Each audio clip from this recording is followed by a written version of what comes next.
Olá pessoas lindas abençoadas, sejam todos bem-vindos. Eu sou Cris Cole e tenho um relato aqui para compartilhar com vocês.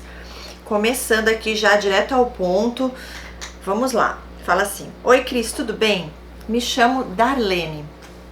Tenho mãe narcisista e todos os meus relacionamentos, entre parênteses ela colocou 4 sérios, foram tóxicos e com narcisistas também.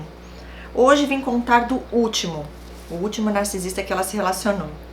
Eu era auxiliar de enfermagem e ele era meu paciente. Começamos a conversar.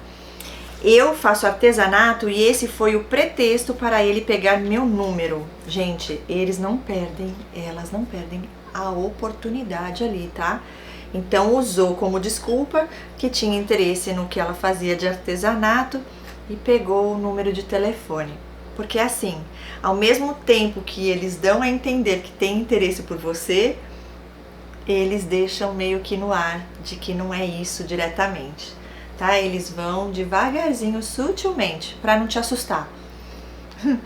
Para você já não desconfiar logo de cara, né? Mas vamos lá. Começamos a conversar, ele tem um filho de 5 anos e do nada eu falei para uma amiga que eu ia casar com esse homem. Isso foi em janeiro de 2021 e eu o conheci em dezembro de 2020. Interessante isso aqui, né? Porque você já... Normalmente os narcisistas que fazem isso, né? Já logo fala, você vai casar comigo, Deus disse que você é a mulher da minha vida, conta aquela coisa linda de sonhos, de filmes, né? Pra você já entrar nesse sonho, nessa fantasia que a pessoa tá criando ali, pra você se empolgar, né? Já fazem aquela coisa de futuro, planos de futuro e tudo mais, para te envolver, para criar esse vínculo afetivo, emocional juntinho ali com você. Só que ele ou ela tá ali manipulando você e você tá entrando de cabeça ali com todo o seu carinho, seu amor, sentimento, emoção e tudo mais. É para depois o tombo ser grande mesmo, eles já vão investindo nisso. Aí ela coloca assim, olha, eu comecei a me insinuar para ele, falar coisas que eu nunca tinha falado intimamente para ninguém. Interessante isso aqui também. Eu não estava me reconhecendo, mas achei que estava agindo assim por estar cansada de esperar os homens terem iniciativa. Tenho baixa autoestima, sou obesa, tenho compulsão alimentar e já fiz alguns tratamentos sem sucesso, então desisti. Aqui eu já paro e chamo sua atenção, tá? Desistir por quê?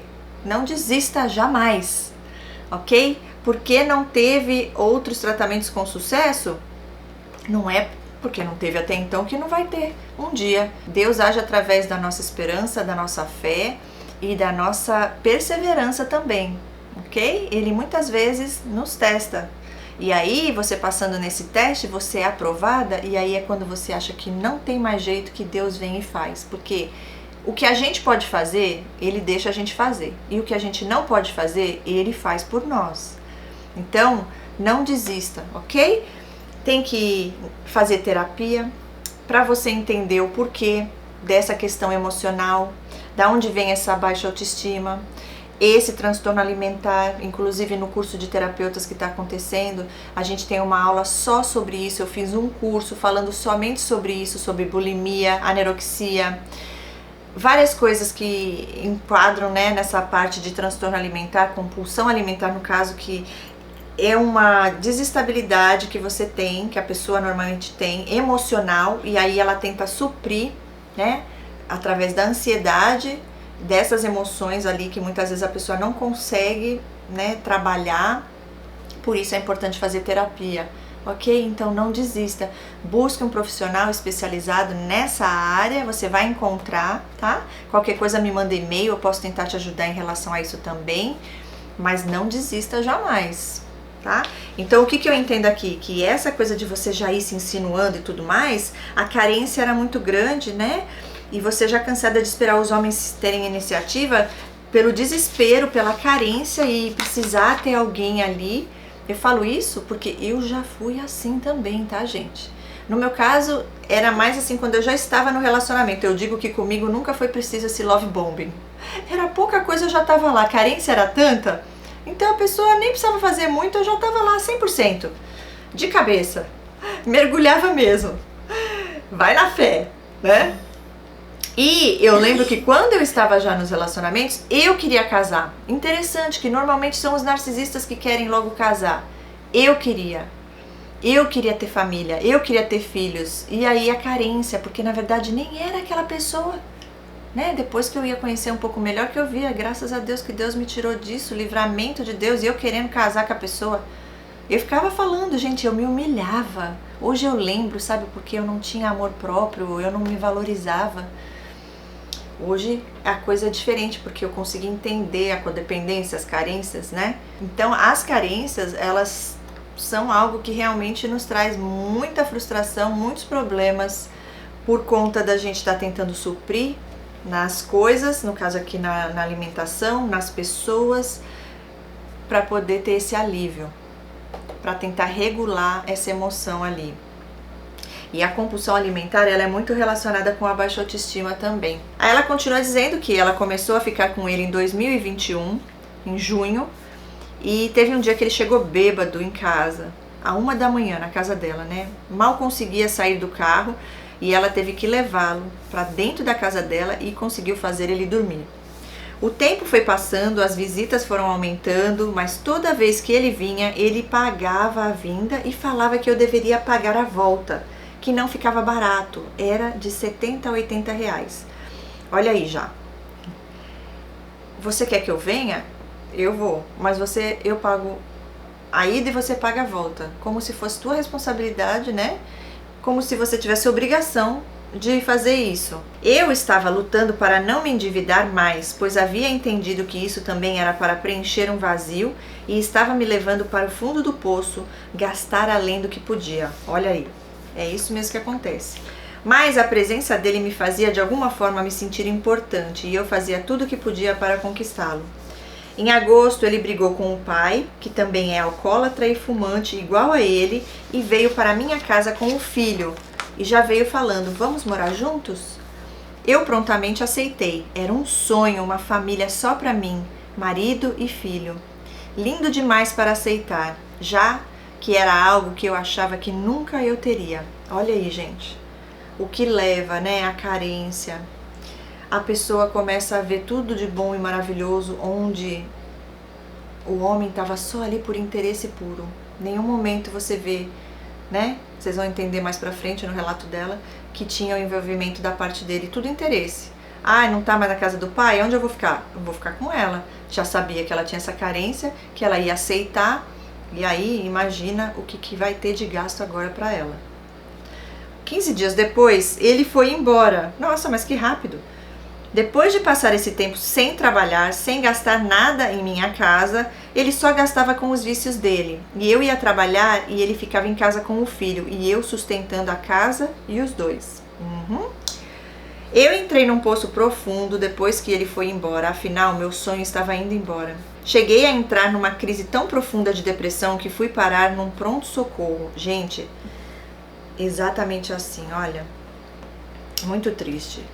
Eu conheci uma narcisista, tive um relacionamento aí de amizade e elas sabem muito bem que causam mal-estar na vida das pessoas e tem prazer nisso, tá? Essa pessoa tinha uma amiga que era um suprimento muito grande na vida dela. E eu lembro que teve um momento que algo aconteceu nessa amizade, que a pessoa não cumpriu o papel de amiga perfeita, de estar lá como uma escrava para servi-la, e ela se decepcionou com aquilo, e aí ela simplesmente parou de falar com a moça, dando a punição, tratamento de silêncio. Você acredita que essa moça foi parar no hospital, gente? E ela me contando, enquanto eu ainda não sabia que ela era narcisista e que ela era uma maldosa, né? Perversa, ela estava tendo prazer de falar, tipo assim, que por causa dela a pessoa foi parar no hospital de tão mal que ficou. Olha como ela se sente importante, né? Seres das trevas. Em novembro, ele voltou, havia mais uma vez brigado com o pai. Ah lá, usando você de novo. Hoje sei que ele briga por liderança dentro de casa, mas não consegue ser mais forte que o pai, pois a mãe e o irmão mais novo são dependentes emocionais do pai e a mãe também não vale muita coisa. Enfim, dia 14 de novembro de 2021, ele veio para a minha casa e no dia 19 de dezembro ele teve uma convulsão. Até hoje não sei se foi por excesso de álcool, mas eu acredito no que ele disse, que foi por falta de álcool, pois estava tentando parar por causa de mim. Acho que não acredito em mais nada do que ele disse. Exatamente. Não dá para acreditar em nada do que eles e elas dizem, porque tudo que eles falam, elas falam é para manipular. E ó, colocando ali a responsabilidade em você. Ó, eu passei mal por causa de você, porque eu tava tentando parar, mas é por causa de você, viu? Veja bem, só Deus sabe da verdade, né? O que foi que realmente aconteceu. Ficou mais de um mês no hospital. Eu até emagreci, não comia, só chorava. Tinha saído do serviço e não tinha dinheiro para ir de ônibus ao hospital pegar o boletim. Ia a pé, todos os dias. Eu só chorava perguntando por que Deus havia me dado uma família e tinha tirado. O pai dele havia pego o menino e levado, falando que só ia passar o Natal e não trouxe mais. Só quando meu ex saiu do hospital que ele devolveu o filho dele. Ele voltou um pouco debilitado final de janeiro de 2022. Não conseguia sair para trabalhar. Ele tem uma sociedade com o pai.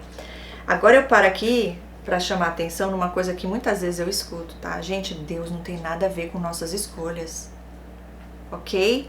Então, assim, você se envolveu com uma pessoa problemática, muitas coisas Deus permite, porque a gente quer. Ele sabe que aquele lugar não é o melhor para nós, mas muitas vezes a gente vai pela nossa vontade, achando que é a vontade de Deus, porque é algo que a gente quer tanto que a gente assume que Deus também quer, né?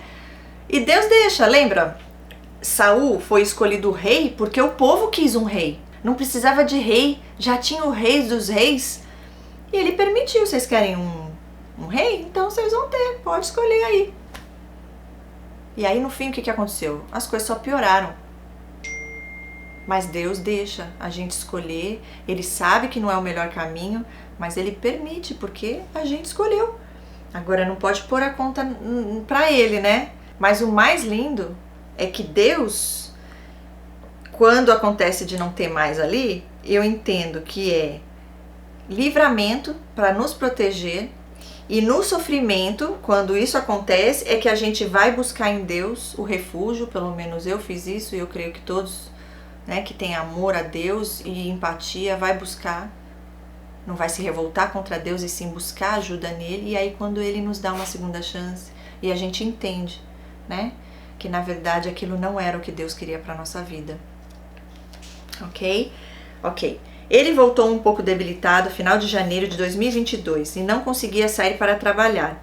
Ele tem uma sociedade com o pai. Começamos a passar mais necessidade. O pai dele ia na feira e trazia algumas coisas para nós, metade estragado. Eu chorava, nunca havia passado por esse tipo de humilhação. Minha mãe trazia pão vencido e leite vencido que eu ainda consegui usar por estarem na geladeira ou congelados. Mediante isso, meu ex-chefe ficou sabendo e mandou eu voltar para o hospital. Era funcionária pública e ainda não tinha oficializado minha exoneração.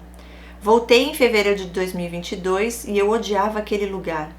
Mas para não passar mais necessidade e para pagar os aluguéis atrasados e organizar as contas, eu acabei voltando.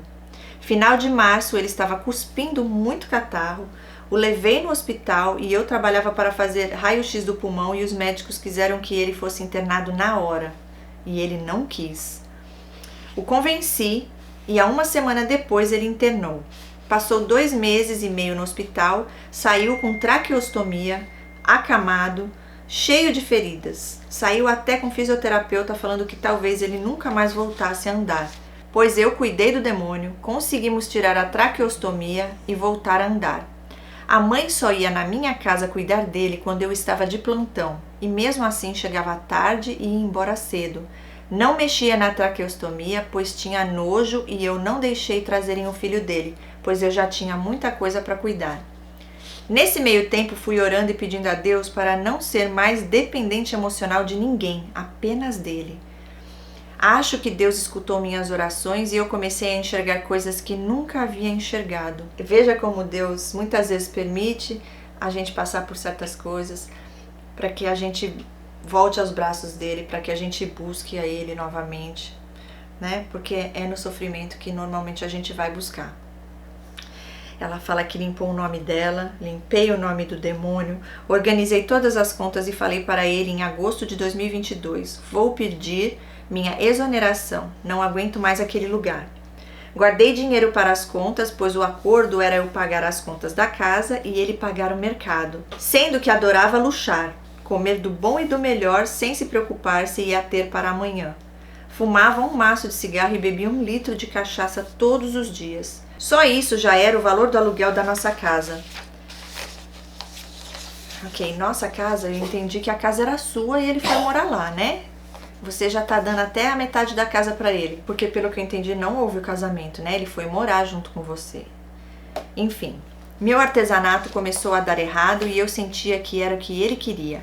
Comecei a orar mais, mesmo confusa porque ele nos confundem demais. Pedia para Deus me mostrar o que não estava vendo. Os dias foram passando e o dinheiro acabando, e ele se recusava a sair de casa para trabalhar. Quando meu dinheiro acabou, eu joguei na cara dele que ele disse que só ia sair de casa em janeiro.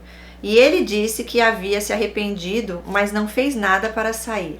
Dizia que o pai dele não queria ir com ele, debilitado nos clientes, e ele continuou trabalhando em casa, falando com os clientes por telefone, mas muitas vezes o pai, por estar bêbado, não ia nos clientes. Aí comecei a observar toda a situação e depois de muitas brigas num ato de socorro, dei um tapa na cara dele. Ele disse que ia embora e eu respondi, graças a Deus. Ele ficou insistindo que eu deveria pedir desculpas e eu não pedi. Me chamou de PUTA e VAGABUNDA. E eu respondi que virei PUTA e VAGABUNDA quando fiquei com ele. Mas é o abuso reativo, a pessoa chega numa situação que não vê mais saída e aí qualquer coisinha já explode. E eles adoram se alimentar dessas emoções negativas também.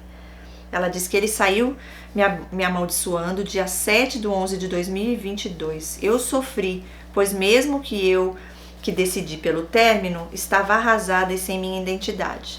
Comecei a batalhar para pagar as contas que já estavam atrasadas de novo. Consegui e ele tentou voltar. Claro que não tínhamos nem mais o que conversar, o que poderíamos ter, tivemos.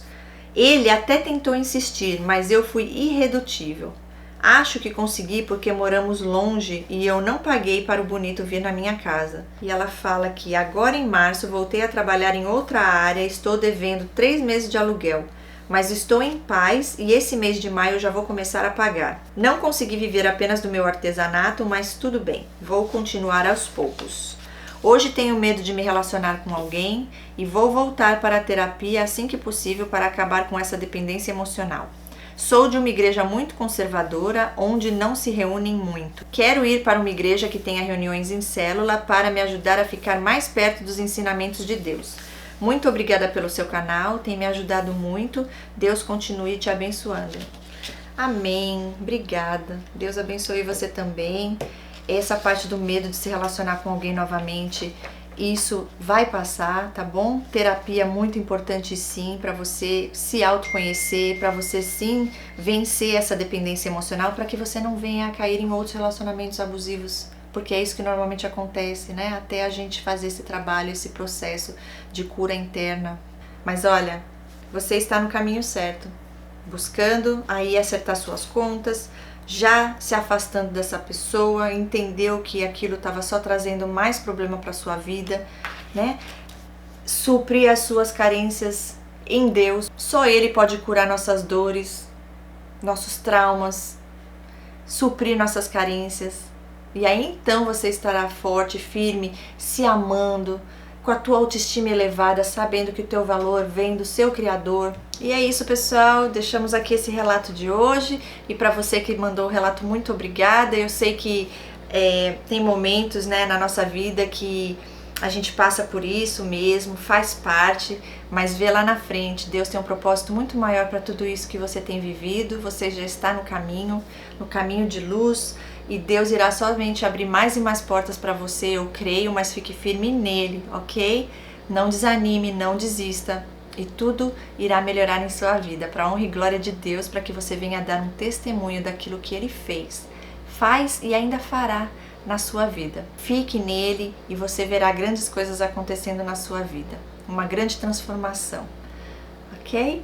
E é isso, gente. Se você tem um relato também para enviar pra gente, para ajudar outras pessoas, assim como o dela de hoje, eu sei que aquilo que você falou aqui no seu testemunho, outras pessoas também irão se identificar. E eu oro a Deus para que você possa estar cada vez mais em paz, equilibrada, em tudo que precisa ser equilibrado.